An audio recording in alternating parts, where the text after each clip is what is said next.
बारामती पोटनिवडणुकीमध्ये काँग्रेसने उमेदवार दिला आणि त्यावरून पार्थ पवार यांनी काँग्रेसवरती टीका केली होती. आता काँग्रेसने त्यांना प्रत्युत्तर दिलेलं आहे. कृतज्ञ असं जे आहे तो उल्लेख काँग्रेसच्या ट्विटमध्ये करण्यात आले आणि याचविषयी बोलण्यासाठी आपल्यासोबत उमेश पाटील आहेत राष्ट्रवादीचे. कसं बघता या काँग्रेसच्या टीकेकडे?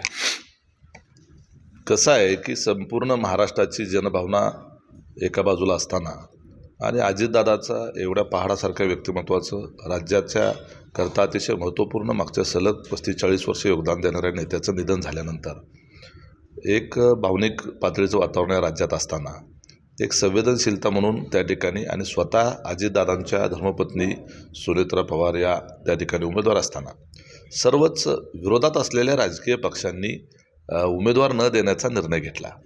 आणि मग काँग्रेससारखा एवढा राष्ट्रीय पातळीवरचा पक्ष, त्या पक्षाने मात्र या ठिकाणी उमेदवार देण्याचा आणि ही निवडणूक लढवण्याचा निर्णय घेतला.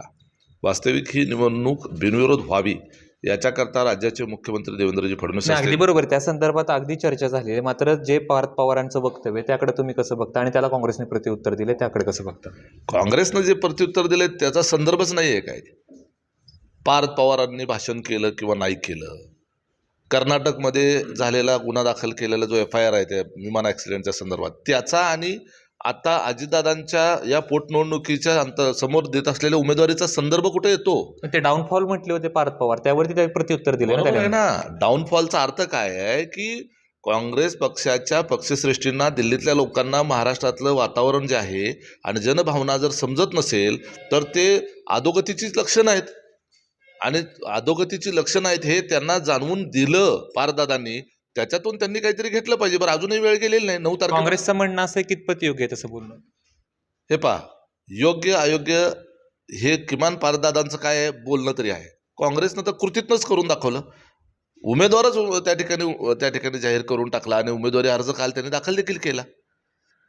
म्हणजे पार्थ पवार हे नेमकं काँग्रेस पक्षाच्या काही विरोधात बोललेत का? एखाद्या पक्षाच्या प्रगती आणि अधोगतीच्या संदर्भानं जर तुम्ही असेच निर्णय घेत राहिलात आणि जनभावना जर तुम्ही ओळखायला शिकला नाहीत तर तुमच्याच पक्षाचं नुकसान होणार आहे. हेच त्यातून स्पष्ट होतं. जनभावनेच्या विरोधात जाऊन जर कुठलाही पक्ष, राजकीय पक्ष निर्णय घेत असेल तर निश्चितपणे त्या पक्षाचा डाऊनफॉल हा सुरू होऊ शकतो. उद्याच्याला ते आम्हालाही लागू होतं. आम्ही पण जर असे काहीतरी उलटे सुलटे अतरंगी निर्णय घ्यायला लागलो तर आमच्याही पक्षाला अडचणी होऊ शकतात. तसंच आहे कुठल्याही राजकीय पक्षाच्या बाबतीत हे लागू आहे. एक गोष्ट अशी आहे की भावनिक वातावरण हे निश्चित आहे, त्याच्याबद्दल दुमत नाही. मात्र संविधानाने दिले अधिकार आहे की निवडणूक लढणं.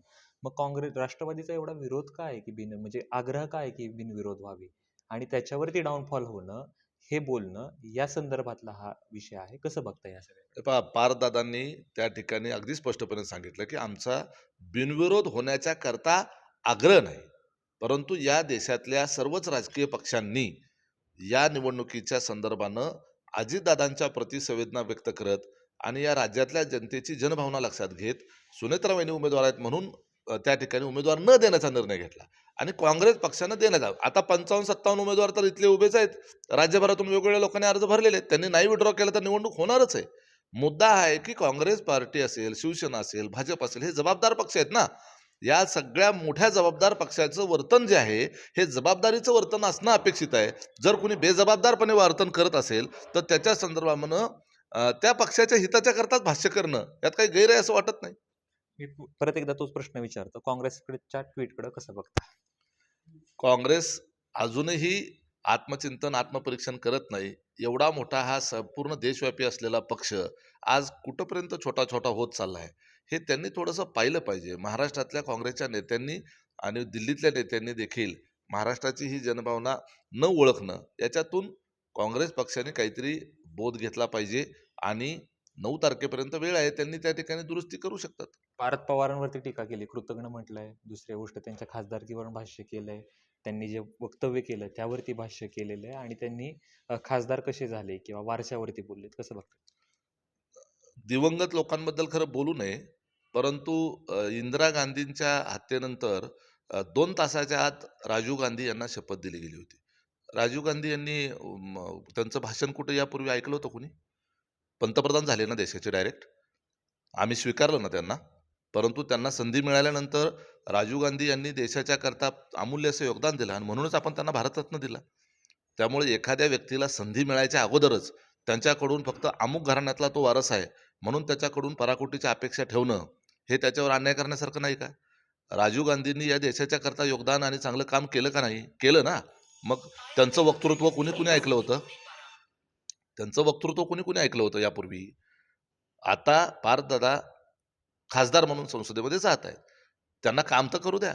काम करायच्या अगोदरच तुम्ही त्यांच्या व्यक्तिमत्वाबद्दल भाष्य करणं आणि इतर टिप्पण्या करणं शोभत नाही खरं तर.